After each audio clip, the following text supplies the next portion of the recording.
hundreds of thousands of chemicals in every fruit and vegetable that are naturally there. And many of those chemicals attribute to the plant's immune system. And what's awesome about it is we get that chemistry in our own immune system.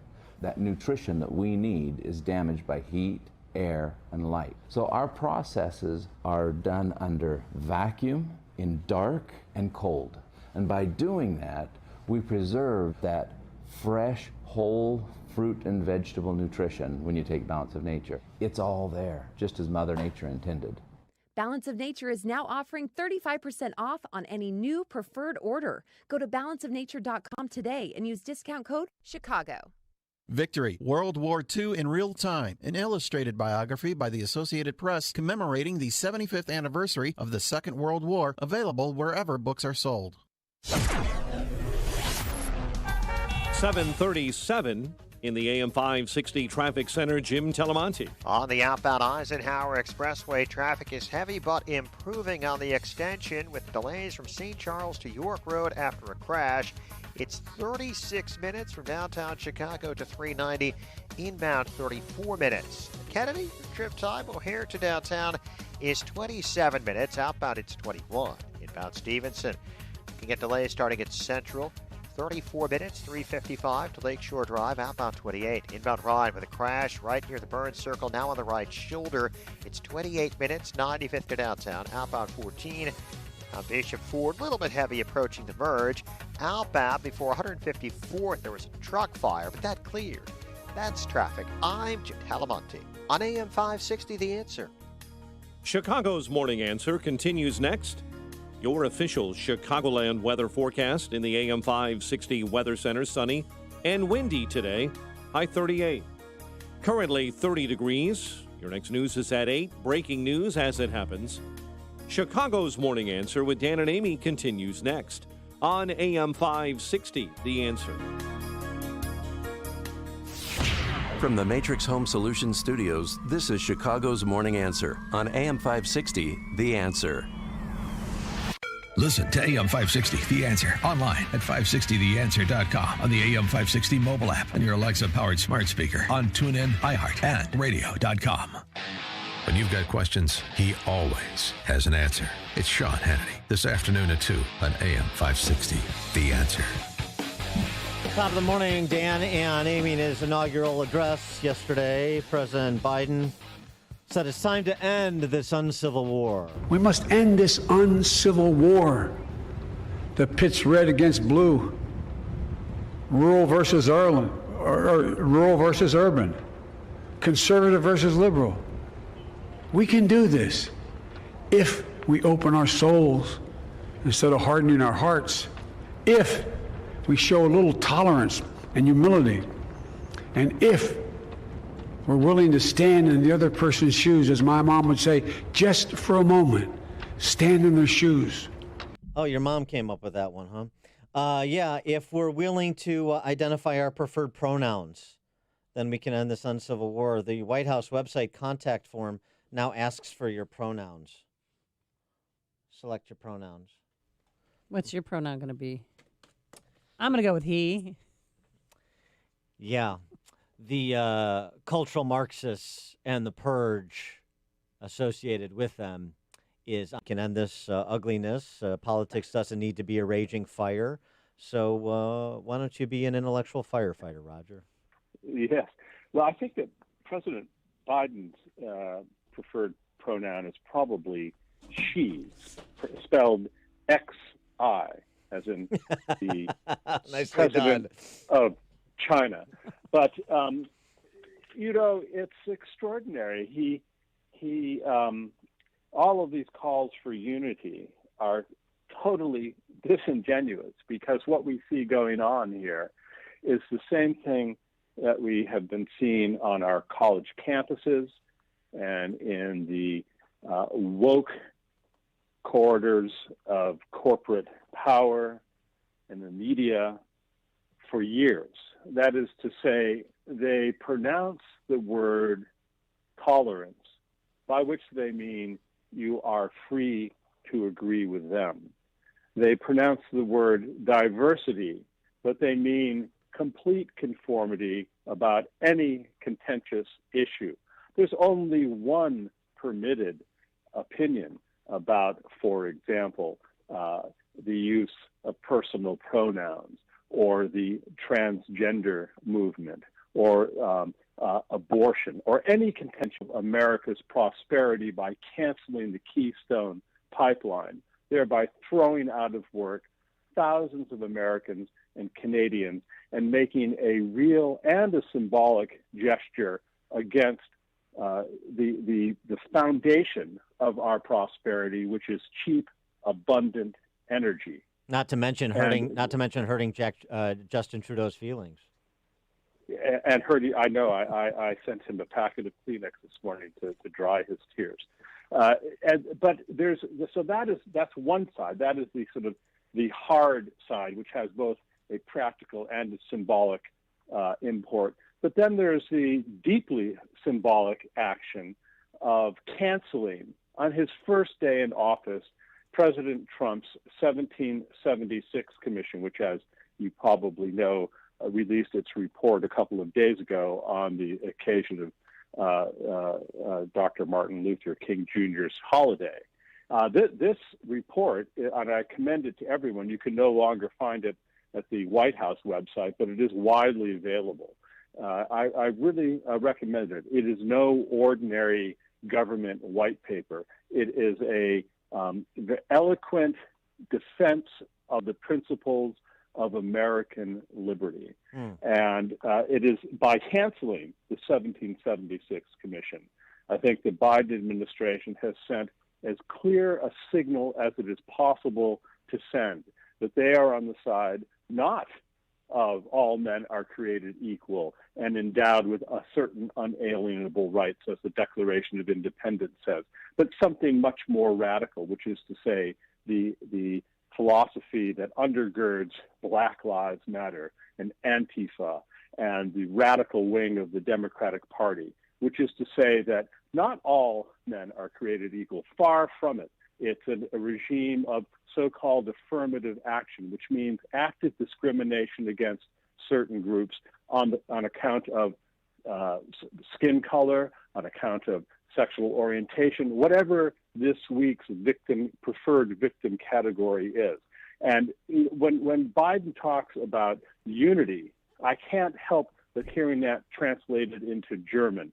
There was a term that was much used in the 1930s. It was Gleichschaltung. And what it meant was coordinating, unifying all aspects of German society under a certain philosophical orientation. I don't have to spell out what that orientation was. That 1776 Commission report, too, should be real popular at the left's book-burning parties that should punctuate the Biden administration. Yes, absolutely. Kindling. Yes. I see it stacked up at Whole Foods and similar woke outlets right next to Trader the wall. Joe's, yes. So when President Biden, it's hard to even say that, was speaking yesterday when he gave his speech, did you think that he was reaching out at all to Trump supporters? No, I have to admit that I have on doctor's orders. I skipped the inaugural address. Oh, because you have high blood pressure. Yeah. But I've heard little bits of it. I have engaged a phonics teacher to help him with the word rural. Yes. But well, it was just funny because commentators on ABC News, because I watched 9 hours of it, they said that Biden, he was reaching out because he mentioned God a number of times, and Christians love Trump. That was what they were basing that on. Mm-hmm. Yeah. Well, the mainstream media is lock, stock, and barrel part of Woke Incorporated. They are the coverage of this event yesterday is a diabetic nightmare. It was so saccharine, so sweet. And, just compare the front page of our former paper of record, the New York Times, from yesterday with the paper 4 years ago covering Trump's inaugural address. It's like night and day. Mm-hmm. It's all about the dark tone in the case of Donald Trump, and it's sunny uplands and pink pussycats and and so on. Yeah, even the dark winter with respect to Biden. Even the dark winter that Biden described as something to look forward to, apparently, according to the Gray Lady. So you wrote a piece in Am Greatness about the Democrats being a party of faction and fantasy. What about the Republican Party? Carl Rove, writing in the Journal, The Republican Future Starts Now, he writes, if Republicans are to win in 2022, new prospects for the 2024 presidential nomination must have space to road test messages and show who does better at bringing together traditional Republicans and working-class Trump supporters. That's a tall order. The GOP needs a strong message and effective messengers to deliver it. Today, they have neither. Number one, do you agree with that sort of assessment, generally speaking? And number two, do you suggest any emerging leaders that could perhaps constitute the coalition Rove describes?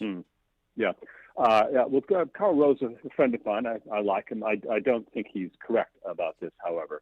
We don't live in a two-party system. It's sometimes said that we do. We live in a 1.5-party system. That is to say, there's a sort of regime party, which is led by the woke contingent, mostly Democrats, but it is heavily populated with Republicans who are not conservative, who are just as much part of this progressive coalition as the Democrats are. And they are, lock, stock, and barrel. Once again, they are part of the anti-populist coalition. So what happened about 4 years ago was that something that people thought was impossible. They hadn't taken precautions against the phenomenon of Donald Trump because they thought it could never happen.